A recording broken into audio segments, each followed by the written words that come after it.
ಉತ್ಪಾದನೆಗೆ ಆರಂಭಿಸುವ ಸ್ವರ್ಗಸಾರ ಸವಿಶೇಷ. ಸ್ವರ್ಗಸಾರ ಗೊಬ್ಬರ ನೀವು ನೋಡಿದ್ದೀರಿ. ಸ್ವರ್ಗಸಾರ ಸವಿಶೇಷ ಇದರಲ್ಲಿ ಇನ್ನಷ್ಟು ವಿಶೇಷವಾದಂಥ ಅಡಕ ವಸ್ತುಗಳನ್ನು ಸೇರಿಸಿರುವಂಥ ಎಲೆಚುಕ್ಕೆ ರೋಗದಿಂದ ಬಾಧಿತವಾದಂಥ ಗಿಡಗಳಿಗೆ ಮತ್ತೆ ಪುನರ್ ಶಕ್ತಿ ತುಂಬುವಂಥ ಹೊಸ ಗೊಬ್ಬರವೊಂದನ್ನು ಮಾಡಲಿಕ್ಕೆ ಉಪಕ್ರಮಿಸ್ತಾ ಇದ್ದೇವೆ. ಶ್ರೀ ಸಂಸ್ಥಾನದವರು ಅನುಮತಿಯನ್ನು ನೀಡಿದ್ದಕ್ಕೆ ಹಾಕಿ ಅದನ್ನು ದಯವಿಟ್ಟು ಹಾಕಿ ಮಿಕ್ಸ್ ಮಾಡಿ ಸಂಸ್ಥಾನದವರು ಮಂತ್ರಾಕ್ಷತೆ ಹಾಕಿ ಆಶೀರ್ವದಿಸಬೇಕು ಅಂತೇಳಿ ಅಪೇಕ್ಷಿಸ್ತಾ ಇದ್ದೆ. ನಮ್ಮ ಜೊತೆಗೆ ಸಂಸದ ಶ್ರೀ ಕಾಗೇರಿ ವಿಶ್ವೇಶ್ವರ ಹೆಗಡೆಯವರಿದ್ದಾರೆ. ಅವರು ಕೂಡ ಕೈ ಸೇರಿ ಜೋಡಿಸ್ತಾ ಇದ್ದಾರೆ. ಅದನ್ನು ಇಡೀ ಹಾಕಿ ವಿಶ್ವೇಶ್ವರ ಹೆಗಡೆಯವರು ರೈತ ಸಂಸದರು ಕೂಡ ಹೌದು. ನೀವು ಅವರ ಅಡಿಕೆ ತೋಟದಿಂದ ಅಡಿಕೆ ಕೊಯ್ಯೋದನ್ನೆಲ್ಲ ಕಂಡಿರಬೇಕು. ಸಾಕಷ್ಟು ಮಂದಿ ಬಾಲ್ಯದಲ್ಲಿ ನಾನು ಅವರ ಮನೆಗೆ ಹೋಗಿದ್ದಲ್ಲಿ ಕಂಡಿದ್ದೆಲ್ಲ ಚೆನ್ನಾಗಿ.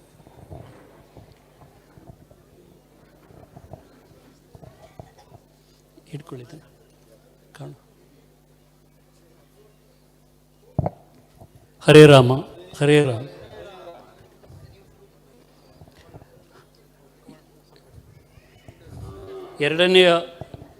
ಎರಡನೇ ಉತ್ಪನ್ನವನ್ನು ಶ್ರೀ ಸಂಸ್ಥಾನದವರು ಈಗಾಗಲೇ ಆವಹಂತಿ ಹವನದ ಸಂದರ್ಭದಲ್ಲಿ ಗಂಗಾ ತೀರ್ಥವನ್ನೆಲ್ಲ ಹಾಕಿ ಆಶೀರ್ವದಿಸಿದ್ದಾರೆ. ಅದಕ್ಕೆ ಹೆಸರನ್ನು ಸಂಸ್ಥಾನದವರು ಹೊಸದಾಗಿ ಪ್ರಸಾದಿಸಬೇಕು. ಪಂಚಗವ್ಯ ಆಧಾರಿತವಾದಂಥ ನಮ್ಮ ದಶಸಾರಕ್ಕೆ ವೃಕ್ಷ ಆಯುರ್ವೇದದಲ್ಲಿ ಹೇಳಲ್ಪಟ್ಟಂತಹ ಕೆಲವು ಸೊಪ್ಪು, ವಲ್ಕಲ ಶಬ್ದದ ಅರ್ಥ ಗೊತ್ತಾದ್ದು ನನಗೆ ಅದರಿಂದಲೇ. ಶ್ರೀರಾಮನು ಇದೆಲ್ಲ ಧರಿಸ್ಕೊಂಡು ವಲ್ಕಲಧಾರಿಯಾಗಿ ಹೋದರು ಅಂತ. ಹೊರಗಿನ ಕವಚ ಮತ್ತು ಒಳಗಿನ ಕವಚ, ತೊಗಟೆಯ ಹೊರಗಿನ ಕವಚ ಮತ್ತು ಒಳಗಿನ ಕವಚದ ಮಧ್ಯದಲ್ಲಿ ರಸಸಾರವನ್ನು ಸಾಗಿಸುವ ಭಾಗ ಅದು ವಲ್ಕಲ ಅಂತೆ. ಆ ವಲ್ಕಲವನ್ನು ಜಜ್ಜಿ ಅದರಿಂದಲೂ ಕೂಡ ಮತ್ತು ಸೊಪ್ಪು, ಬೀಜ ಅದರಲ್ಲಿ ಉಲ್ಲೇಖಿತವಾದಂಥ ಅಂಶಗಳನ್ನು ಅದನ್ನು ಉಪಯೋಗಿಸಿ ಕ್ವಾಥ ತಯಾರು ಮಾಡಿದ್ದು. ಆ ಕ್ವಾಥವನ್ನು ಸೇರಿಸಿಕೊಂಡಂಥ ದಶಸಾರ ಅದರ ಟ್ರಯಲ್ ಅಥವಾ ಅದರ 4-5 ಗಿಡಗಳಿಗೆ ಹಾಕಿ ಅದನ್ನು ಪರೀಕ್ಷೆ ಮಾಡಿದ್ದೇವೆ.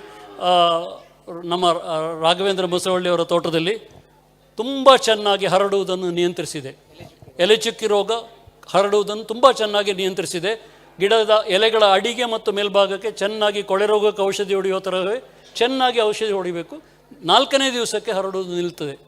5ನೇ 9ನೇ ದಿವಸ 15ನೇ ದಿವಸ ಈಗ ನಾವು 15 ದಿವಸ ನಿರಂತರವಾಗಿ ಅದನ್ನು ಗಮನಿಸಿದ್ದೇವೆ. ಸಂಪೂರ್ಣವಾಗಿ ಅದು ತಡೆಗಟ್ತಾ ಇದೆ. ಎಲೆಚುಕ್ಕಿ ರೋಗ ಅತಿಯಾಗಿ ಬಾಧಿತವಾದಂಥ ತೆಂಗಿನ ಅಡಿಕೆಯ ಗರಿಗಳನ್ನು, ಸೋಗೆ ಅಥವಾ ನೀವು ಹಡೆ ಅಂತ ಕರಿತೀರಿ, ಕತ್ತರಿಸಿ ತೋಟದಿಂದ ಹೊರಗೆ ತಗೊಂಡೋಗಿ ಸುಡಬೇಕು. ಯಾಕಂದರೆ ಆ ಶಿಲೀಂಧ್ರಗಳು ಅಲ್ಲಿ ಉಳಿಬಾರ್ದು. ಅದು ಮಾಡಿದರೆ ಸಾಕು. ಉಳಿದಂತೆ ರೋಗ ಬಾಧಿತವಾದ ತೋಟಗಳಲ್ಲಿ ಆದರೆ ಅದಕ್ಕೆ ಸೇರಿಸುವ ನೀರು, ಇದನ್ನು 1 ಲೀಟ್ರಿಗೆ 50 ಲೀಟ್ರ್ ನೀರು ಸೇರಿಸಿ ಅದನ್ನು ಇನ್ನಷ್ಟು ತೆಳ್ಳಗಿನ ದ್ರಾವಣ ಮಾಡಿ ಹೊಡಿಬೇಕು. ತೋಟದಲ್ಲಿರುವ ನೀರನ್ನು ದಯವಿಟ್ಟು ಉಪಯೋಗಿಸಬೇಡಿ. ಯಾಕಂದರೆ ಅದರಲ್ಲಿ ಶಿಲೀಂಧ್ರದ ಅಂಶ ಇರ್ತದೆ. ಹೊರಗಿನಿಂದ ನೀರು ತಂದುಕೊಳ್ಳಿ. ಇದು ಕ್ವಾಥಯುಕ್ತ ದಶಸಾರ. ಅದಕ್ಕೆ ಸಂಸ್ಥಾನದವರು ಹೊಸ ಹೆಸರನ್ನು ಪ್ರಸಾದಿಸ್ತಾರೆ. ಅದರ ಪರಿಣಾಮ ಇದನ್ನು ಇವತ್ತಿನಿಂದ ಇದನ್ನು ಉತ್ಪಾದನೆ ಶುರು ಮಾಡ್ತೇವೆ. 950 ಲೀಟ್ರ್ ನಮ್ಮ ಹತ್ರ ಮೂಲ ದ್ರವ್ಯ ತಯಾರಿದೆ. ಅದಕ್ಕಿರುವಂಥ ಮಿಶ್ರಣಕ್ಕಿರುವಂಥದ್ದು ಕೂಡ ಇಲ್ಲಿ ತಯಾರಾಗಿಯೇ ಇದೆ. 2 ಅಥವಾ 3 ದಿವಸದಲ್ಲಿ ಮಾರ್ಕೆಟಿಗೆ ಅದನ್ನು ನಾವು ಕೊಡಲಿಕ್ಕೆ ಸಾಧ್ಯ ಇದೆ. ಇನ್ನೆರಡು ಔಷಧೀಯ ಉತ್ಪನ್ನಗಳಿವೆ. ಇದನ್ನು ತೆಗಿ.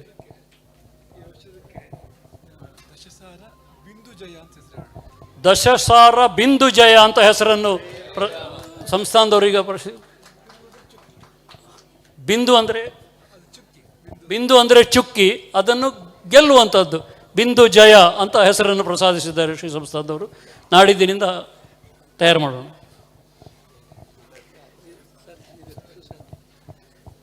ಇನ್ನಿನ ಉತ್ಪನ್ನ ಸುಸಂಧಿ.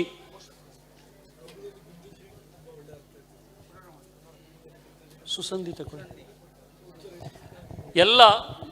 ಎಲ್ಲ ರೀತಿಯ ಗಂಟು ನೋವಿಗೆ, ಮಸಲ್ ಅಥವಾ ಮಾಂಸಪೇಶಿಗಳ ನೋವಿಗೆ, ಜಜ್ಜಿದ ನೋವುಗಳಿಗೆಲ್ಲ ಪರಿಹಾರಾರ್ಥವಾಗಿ ತಯಾರಿಸಿರುವಂಥದ್ದು. ಇದರ ವಿಶೇಷತೆ ಅಂದರೆ ಎಲ್ಲ ಆಯಿಂಟ್ಮೆಂಟ್ಗಳಲ್ಲಿಯೂ ನಿಮಗೆ ಪೆಟ್ರೋಲಿಯಂ ಜೆಲ್ ಬೇಸ್ ಇರ್ತದೆ.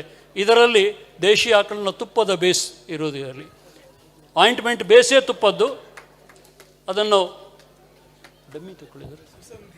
ಇದರ ಹೆಸರು ಸುಸಂಧಿ ಅಂತೇಳಿ, ಗೋಫಲದ ಸುಸಂಧಿ. ಸುಸಂಧಿ ಸುಸಂಧಿ ಡಬ್ಬ.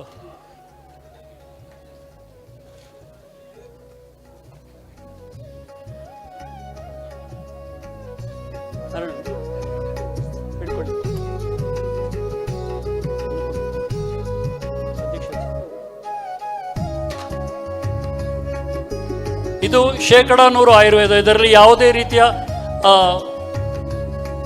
ರಾಸಾಯನಿಕ ಉತ್ಪನ್ನಗಳು ಯಾವುದೂ ಕೂಡ ಇಲ್ಲ.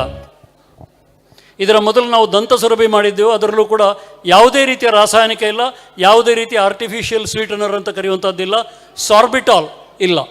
ನೊರೆ ಬರಲಿಕ್ಕೋಸ್ಕರ SLS ಕೃತಕವಾದಂಥ ನೊರೆ ಬರುವಂಥ ನಿಮ್ಮ ಬಟ್ಟೆ ತೊಳೆಯೋ ಸಾಬೂನಿಗೆ ಮತ್ತು ಬಾತ್ರೂಮ್ ಕ್ಲೀನ್ ಮಾಡುವಂಥದ್ದಕ್ಕೆ ಉಪಯೋಗಿಸುವಂಥ ನೊರೆ ಬರುವಂಥ ಅಂಶ ಕೂಡ ಇಲ್ಲ.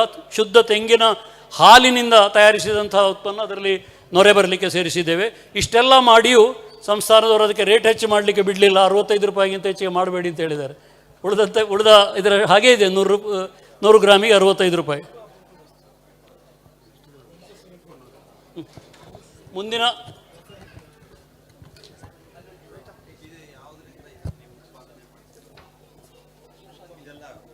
ಆಯುರ್ವೇದ ಗಿಡಮೂಲಿಕೆಗಳು ಗೋಫಲ ಟ್ರಸ್ಟ್ ಅಂತ ಶ್ರೀ ಸಂಸ್ಥಾನದವರ ಮಠದ ಶ್ರೀ ಸಂಸ್ಥಾನದವರ ಪೋಷಕತ್ವದಲ್ಲಿರುವ ಟ್ರಸ್ಟ್ ಇದೆ, ಗೋಫಲ ಟ್ರಸ್ಟ್ ಅಂತ. ಆ ವಿಶ್ವಸ್ತ ಮಂಡಳಿಯ ಮೂಲಕ ನಾವು ಇದನ್ನು ತಯಾರು ಮಾಡ್ತಾ ಇದ್ದೇವೆ.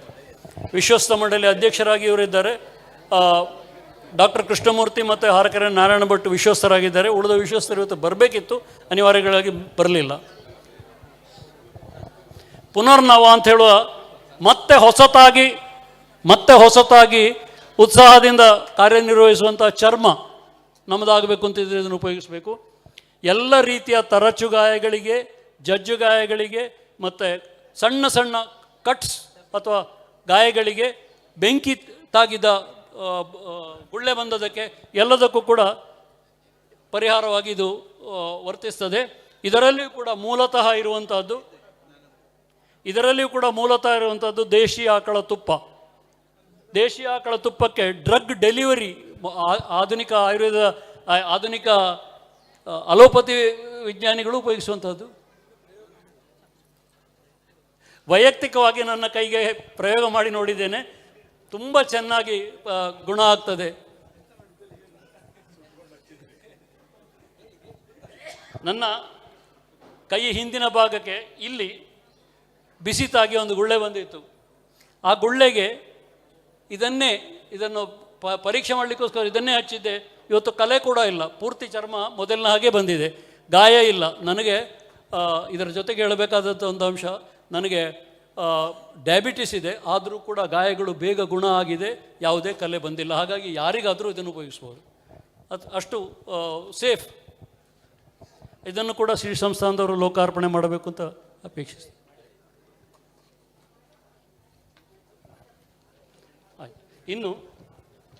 ಇನ್ನೊಂದು ಸಣ್ಣ ಸಂತೋಷದ ಕೆಲಸ ಶ್ರೀ ಸಂಸ್ಥಾನದವರ ಹಸ್ತದಿಂದ ಆಗಬೇಕಾದ ಅಪೇಕ್ಷೆ ಇದೆ.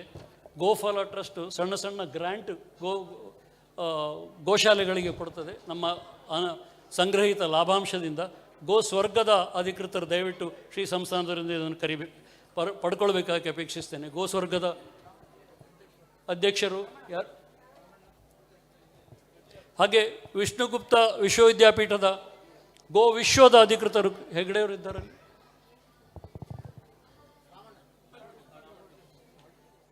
ದೊಡ್ಡ ಕಾರ್ಯ ಇವತ್ತು ಆಗಿದೆ.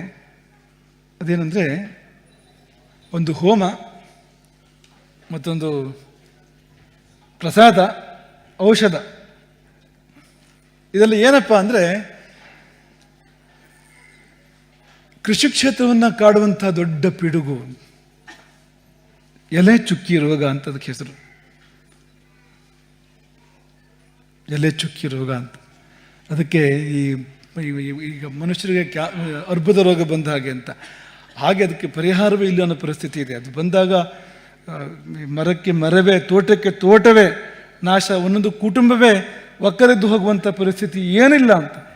ಇಡೀ ತೋಟದಲ್ಲಿ ನಿಮಗೆ ಒಂದಿಷ್ಟು ಅಡಿಕೆ ನಿಮಗೆ ಸಿಗೋದಿಲ್ಲ ಅನ್ನೋಂಥ ಪರಿಸ್ಥಿತಿ ಇದು ನಡೀತಾ ಇದೆ. ದೊಡ್ಡ ರೀತಿಯಿಂದ ಹಾನಿ ಆಗ್ತಾ ಇದೆ. ಕೃಷಿಕರ ಮೇಲೆ ಗದಾಪ್ರಹಾರ ಪ್ರಹಾರ ಆಗ್ತಾ ಇದೆ ಎಲೆಚುಕ್ಕೆ ರೋಗದ ಮೂಲಕವಾಗಿ. ಸ್ಪಂದಿಸಬೇಕಾದದ್ದು ಮಠದ ಕರ್ತವ್ಯ.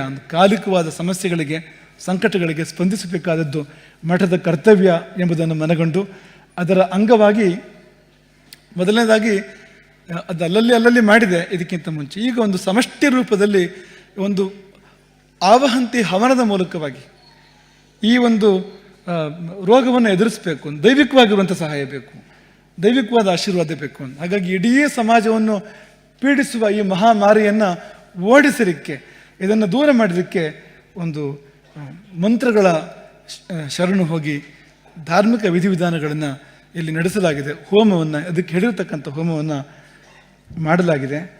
ಅಷ್ಟು ಮಾತ್ರ ಅಲ್ಲ, ಅದರ ಅಂಗವಾಗಿ ಪ್ರಸಾದವನ್ನು ಅಥವಾ ರಕ್ಷೆಯನ್ನು, ತೀರ್ಥವನ್ನು, ಇದೆಲ್ಲವನ್ನು ಕೂಡ ಅಭಿಮಂತ್ರಿಸಿ ಅಲ್ಲಿಗೆ ತೋಟಗಳಿಗೆ, ಎಲ್ಲಿ ಸಮಸ್ಯೆ ಇದೆಯೋ ಆ ತೋಟಗಳಿಗೆ ಅದನ್ನು ಕಳುಹಿಸುವಂಥ ಒಂದು ವ್ಯವಸ್ಥೆಯನ್ನು ಕೂಡ ಮಾಡಲಾಗಿದೆ. ಸಾಲದಕ್ಕೆ ನಾವು ನಮ್ಮ ಗೋಫಲದ ಮೂಲಕವಾಗಿ ಔಷಧವನ್ನು ಪ್ರಯೋಗ ಮಾಡೋದು, ಬರೀ ಕೇವಲ ಧಾರ್ಮಿಕ ಮಾತ್ರ ಅಲ್ಲ, ವ್ಯಾವಹಾರಿಕ ಕ್ಷೇತ್ರದಲ್ಲಿ ಕೂಡ ಒಂದು ಹೆಜ್ಜೆಯನ್ನಿಟ್ಟು ಔಷಧವನ್ನು ಕೊಡುವಂಥದ್ದು, ಆ ಪ್ರಯತ್ನ ಕೂಡ ಮಾಡಲಾಗಿದೆ. ಅಂತ ಪ್ರಯತ್ನ ಅಂದರೆ ಅದಕ್ಕೆ ಗೌರವ ಕಡಿಮೆ ಆಗ್ತದೆ. ಯಶಸ್ವಿ ಪ್ರಯತ್ನ ಅಂತ ಹೇಳಬೇಕು ನಾವು ಅದನ್ನು. ಅಂತ ಯಶಸ್ವಿ ಪ್ರಯತ್ನ ಅಂತ ನಮ್ಮ ಗೋಫಲದ, ಅದಕ್ಕೆ ದಶಸಾರ ಅಂತ ನಮ್ಮ ಗೋಪುರದ ಒಂದು ಗೊಬ್ಬರ ಇದೆ ಈಗಾಗಲೇ. ಅದಕ್ಕೆ ವೃಕ್ಷಾಯುರ್ವೇದದಿಂದ ಕೆಲವು ಸಂಗತಿಗಳನ್ನು ಅದಕ್ಕೆ ಸೇರಿಸಿ ತನ್ಮೂಲಕವಾಗಿ ಈ ಎಲೆಚುಕ್ಕೆ ರೋಗವನ್ನು ಹೊಡೆದೋಡಿಸ್ಬೇಕು ಮತ್ತು ಹೆಚ್ಚು ಅದು ಹಸಿರಾಗುವಂತೆ, ಪುಷ್ಟಿಯಾಗುವಂತೆ, ಅದು ಸಾರವನ್ನು ಹೆಚ್ಚು ಚೆನ್ನಾಗಿ ಸ್ವೀಕಾರ ಮಾಡಲಿಕ್ಕೆ ಸಾಧ್ಯ ಆಗುವಂತೆ ಕೂಡ ಸಹಾಯ ಮಾಡಬೇಕು. ಇದೆರಡಕ್ಕೂ ಬೇಕಾಗುವಂತೆ ಅದನ್ನು ರೂಪಿಸಲಾಗಿದೆ. ಅಂತ ರೂಪಿಸಲಾಗಿದೆ ಮಾತ್ರವಲ್ಲ, ಅದನ್ನು ಪ್ರಯೋಗ ಕೂಡ ಮಾಡಲಾಗಿದೆ. ನಮ್ಮ ರಾಘವೇಂದ್ರನ ತೋಟದಲ್ಲಿ ಒಂದು ಮರದ ಮೇಲೆ ಅದನ್ನು ಪ್ರಯೋಗ ಮಾಡಿ 4ನೇ ದಿನದಲ್ಲಿ ಹರಡುವಿಕೆ ನಿಲ್ಲುವಂಥದ್ದು, 15 ದಿನದಲ್ಲಿ ಅದೊಂದು ಹಂತಕ್ಕೆ ಬರುವಂಥದ್ದನ್ನು, ಅಂದರೆ ಯಶಸ್ವಿಯಾಗಿ ಅದು ಈ ರೋಗವನ್ನು ನಿಯಂತ್ರಣ ಮಾಡ್ತದೆ ಅನ್ನೋದನ್ನು ಕಂಡುಕೊಳ್ಳಲಾಗಿದೆ. ಅಂತ ಮುಂದಕ್ಕೆ ಇನ್ನು ಹೆಚ್ಚಿನ ಪ್ರಯೋಗ ಕೂಡ ಆಗ್ತದೆ ಅದರದ್ದು. ಆಮೇಲೆ ಅದು ಎಲ್ಲ ಶಿಷ್ಯರು, ಭಕ್ತರು ಕೂಡ ಅದನ್ನು ಮಾತ್ರ ಅಲ್ಲ, ಯಾರು ಅಡಿಕೆ ಬೆಳೆಗಾರರು ಯಾರಿದ್ದೀರಿ ನೀವೆಲ್ಲ ಅದನ್ನು ಬಳಸ್ಬೋದು. ಇದು ಬಹುಶಃ ನಮಗನ್ನಿಸ್ತಾ ಇರುವಂಥದ್ದು ಸಮಾಜಕ್ಕೆ ಶಂಕರಾಚಾರ್ಯರು ಮಾಡಿರ್ತಕ್ಕಂಥ, ಈ ಶಂಕರ ಪೀಠ ಮಾಡಿರ್ತಕ್ಕಂಥ ಒಂದು ಮಹದನುಗ್ರಹ ಅಂತ. ಈ ರೂಪದಲ್ಲಿ ದೊಡ್ಡ ಸಮಸ್ಯೆಗೆ ಒಂದು ಪರಿಹಾರವನ್ನು ಹುಡುಕಿದಂತೆ ಇದೆ ಎಂಬುದನ್ನು ಈ ಸಮಯದಲ್ಲಿ ನಾವು ಅದನ್ನು ಭಾವಿಸ್ತೇವೆ. ಹಾಗಾಗಿ ಬಹಳ ದೊಡ್ಡದಾಗಿರುವಂಥ ಒಂದು ಕಾರ್ಯ ಅದು. ಹಾಗಾಗಿ ಅದನ್ನು ದಶಸಾರ ಒಂಚೂರು ಮುಂದುವರಿಸಿ ದಶಸಾರ ಬಿಂದುಜಯ ಅಂತ ಅದನ್ನು ಕರಿತಾ ಇದ್ದೇವೆ. ಆ ಔಷಧಕ್ಕೆ ಹೆಸರನ್ನು ಬಿಂದುಜಯ ಅಂತ. ಬಿಂದು ಅಂದರೆ ಚುಕ್ಕಿ ಅಂತ. ಬಿಂದುಜಯ ಅಂದರೆ ಚುಕ್ಕಿಯನ್ನು ಜಯಿಸುವಂಥದ್ದು, ಎಲೆ ಚುಕ್ಕಿಯನ್ನು ಜಯಿಸುವಂಥದ್ದು. ಎಲೆಗಳಲ್ಲಿ ಒಂದು ಚುಕ್ಕಿ ಬರ್ತಾ ಇದೆ, ಅದನ್ನು ಜಯಿಸ್ತದೆ, ಗೆಲ್ತದೆ ಅನ್ನೋ ಕಾರಣಕ್ಕೆ ಬಿಂದುಜಯ ಅನ್ನೋ ಹೆಸರನ್ನು ಅದಕ್ಕೆ ಕೊಡಲಾಗ್ತಾ ಇದೆ. ಯೋಗದಲ್ಲಿ ಒಂದು ಬಿಂದುಜಯ ಬರ್ತದೆ. ಉದ್ಧರಿತಸ್ಕನಾಗಿ ದೇಹಧಾತುಗಳ ಮೇಲೆ ಜಯ ಸಾಧನೆ ಮಾಡುವಂಥದ್ದು, ಅದು ಬಹಳ ವಿಶೇಷವಾಗಿರುವಂಥದ್ದು. ಇದು ಇನ್ನೊಂದು ರೀತಿಯ ಬಿಂದುಜಯ. ಇದು ಮಹಾಮಾರಿಯಾಗಿ ರೋಗವಾಗಿ ಬರ್ತಕ್ಕಂಥ ಚುಕ್ಕಿಗಳನ್ನು, ಬಿಂದುಗಳನ್ನು ಜಯಿಸುವಂಥದ್ದು. ಅದು ಹರಡಬಾರ್ದು, ಆ ಬಿಂದು ಮುಂದುವರಿಬಾರ್ದು, ಆ ರೀತಿ ಮಾಡುವಂಥದ್ದು. ಹಾಗಾಗಿ ನಮಗೆ ಪೂರ್ಣ ವಿಶ್ವಾಸ ಇದೆ, ಆ ಔಷಧದ ಮೇಲೆ ಸಂಪೂರ್ಣ ಭರವಸೆ ಇದೆ, ಸಂಪೂರ್ಣ ವಿಶ್ವಾಸ ಇದೆ. ಇದರಿಂದ ಎಲೆಚುಕ್ಕಿ ರೋಗವನ್ನು ಪರಿಹಾರ ಮಾಡಬಹುದು ಅಂತ, ತಡೆಗಟ್ಟಬಹುದು ಅಂತ, ತಡೆಗಟ್ಟಲಿಕ್ಕೆ ಸಾಧ್ಯ ಇದೆ ಅಂತ. ಸರಿಯಾಗಿ ಇದನ್ನು ಪ್ರಯೋಗ ಮಾಡಿ ವಹಿಸಬೇಕಾದ ಮುನ್ನೆಚ್ಚರಿಕೆಗಳನ್ನು ವಹಿಸಿದರೆ ಇದು ಸಾಕು ಅಂತ, ಇದು ಪರ್ಯಾಪ್ತ ಎನ್ನುವಂಥ ಇದೆ. ಇದು ಇನ್ನಷ್ಟು ಅದರ ಮೇಲೆ ಅದನ್ನು ಇನ್ನೂ ಕೂಡ ಪರಿಷ್ಕಾರ ಮಾಡುವಂಥದ್ದು, ಇದನ್ನು ಇನ್ನೂ ಸುಧಾರಣೆ ಮಾಡುವಂಥದ್ದು ಇದ್ದೇ ಇದೆ. ಹಾಗಾಗಿ ಅದನ್ನು ಸಮಾಜ ಬಳಸಿ ಈ ಮಹಾಮಾರಿಯಿಂದ ಬಿಡುಗಡೆಯನ್ನು ಕಂಡುಕೊಳ್ಳಲಿ ಎಂಬುದಾಗಿ ನಾವು ಆಶಿಸ್ತೇವೆ. ನಮ್ಮ ಸುಚೇತನ ಶಾಸ್ತ್ರಿಗಳು ಇದೇ ಚಿಂತನೆಯಲ್ಲಿ ಕಳೆದ ಕೆಲವು ದಿನಗಳಿಂದ ಈ ಎಲೆಚುಕ್ಕಿ ರೋಗಕ್ಕೆ ಏನಾದ್ರು ಒಂದು ಮಾಡಬೇಕು, ಬರೀ ಮಂತ್ರ ಮಾತ್ರ ಅಲ್ಲ ಔಷಧವೂ ಮಾಡಬೇಕು ಅಂತ ನಮ್ಮ ಬಳಿ ಅನೇಕ ಬಾರಿ ಚರ್ಚೆ ಮಾಡಿದ್ದು. ಗೋಫಲದೊಂದಿಗೆ ಅದು ಅವರ ಸಂವಾದ ಮುಂದುವರೆದು ಇಲ್ಲಿವರೆಗೆ ಬಂದು ನಿಂತಿದೆ. ಗೋಫಲ ಬಹಳ ಒಳ್ಳೆ ಕಾರ್ಯವನ್ನು ಮಾಡಿದೆ, ಹಾಗಾಗಿ ಆಶೀರ್ವಾದ. ಹಾಗೆ ಸ್ವರ್ಗಸಾರ ಸವಿಶೇಷ ಅಂತ ಇನ್ನೊಂದು ಒಂದು ಉತ್ಪನ್ನವೂ ಕೂಡ ಇವತ್ತು ಬಿಡುಗಡೆಯಾಗಿದೆ. ಸ್ವರ್ಗಸಾರವೇ ವಿಶೇಷ ಇದೆ ಅಂತ ಅಂಥದ್ದು. ಆಮೇಲೆ ಮತ್ತೊಂದೆರಡು ನಮಗೆ ಪದೇ ಪದೇ ತುಂಬ ಜನರಿಗೆ ಬೇಕಾಗುವಂಥದ್ದು ಅಥವಾ ಆಗಾಗ ಬೇಕಾಗುವಂಥದ್ದು. ಸುಸಂಧಿ ಅಂದರೆ ಈ ಸಂಧಿಗಳಲ್ಲಿ ನೋವಿದ್ದರೆ ಅದಕ್ಕೆ ಪರಿಹಾರ ಮಾಡಿಕೊಡುವಂಥದ್ದು. ಇವತ್ತು ಅದು ಇಲ್ಲ ಅನ್ನೋರೇ ಬಹಳ ಕಷ್ಟ ಅಂತ ಅನಿಸ್ತದೆ ಅಂತ. ಸಂಧಿ ಇರೋದೇ ನೋಯಲಿಕ್ಕೆ ಅಂತ ಆಗ್ಬಿಟ್ಟಿದೆ ಅಂತ. ಈಗ ಮಠ ಇದ್ದಿದ್ದರಿಂದ ಒಂದು ಸ್ವಲ್ಪ ಕೆಳಗೆ ಕೂತ್ಕೊಳ್ಳೋಂಥ ಅಭ್ಯಾಸ ಇದೆ. ಈಗ ಇದ್ದಿದ್ರೆ ಈ ಮಂಡಿಗಳೆಲ್ಲ ಅದಕ್ಕೆ ಬಗ್ಗಲಿಕ್ಕೆ ಗೊತ್ತಿಲ್ಲದ ಅನ್ನೋ ಸ್ಥಿತಿ ಬಂದ್ಬಿಡ್ತಿತ್ತು. ಮಂಡಿಗಳೆಲ್ಲ ಸೀದಾಗ್ಬಿಡ್ತಿದ್ವು, ಬಗ್ಲಿಕ್ಕೆ ಗೊತ್ತಿಲ್ಲ ಅನ್ನೋ ಥರ ಆಗ್ಬಿಡ್ತಿದ್ವಿ ಅನ್ನೋ ಅಂತ. ಹಾಗಾಗಿ ಈ ಸಂಧಿ ನೋವು ಅದು ಸರ್ವತ್ರ ಬಾಧೆ, ಅದರದ್ದು ವಾತದ ಬಾಧೆ ಸರ್ವತ್ರ ಇರುವಂಥದ್ದು. ಹಾಗಾಗಿ ಅದಕ್ಕೆ ಒಳ್ಳೆ ಪರಿಹಾರ ಕೊಡಬಲ್ಲಂಥ ಸುಸಂಧಿ ಎನ್ನುವ ಒಂದು ಔಷಧ. ಈ ಪುನರ್ನವ ಅಂದರೆ ಇದು ಗಾಯವನ್ನು ಗುಣ ಮಾಡ್ತದೆ, ಸುಟ್ಟ ಗಾಯವನ್ನು ಗುಣ ಮಾಡ್ತದೆ, ಎರಡಕ್ಕೂ ಒಟ್ಟಿಗೆ ಪರಿಹಾರ ಮಾಡ್ತದೆ.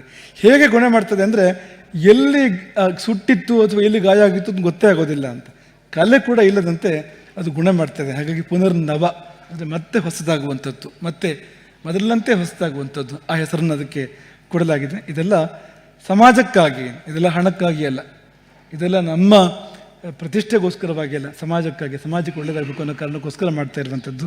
ಸಮಾಜಕ್ಕೆ ಇದು ಸಲ್ಲಲಿ ಎಂಬುದಾಗಿ ನಾವು ಈ ಸಮಯದಲ್ಲಿ ಆಶಿಸ್ತೇವೆ. ನಿಖರ ಸುದ್ದಿ, ಸದಭಿರುಚಿಯ ಕಾರ್ಯಕ್ರಮ. ನೀವು ನೋಡ್ತಾ ಇದ್ದೀರಾ ಕಹಳೆ ನ್ಯೂಸ್, ಸಮಾಜದ ಜಾಗೃತಿಗಾಗಿ ವಸ್ತುನಿಷ್ಠ ವರದಿ.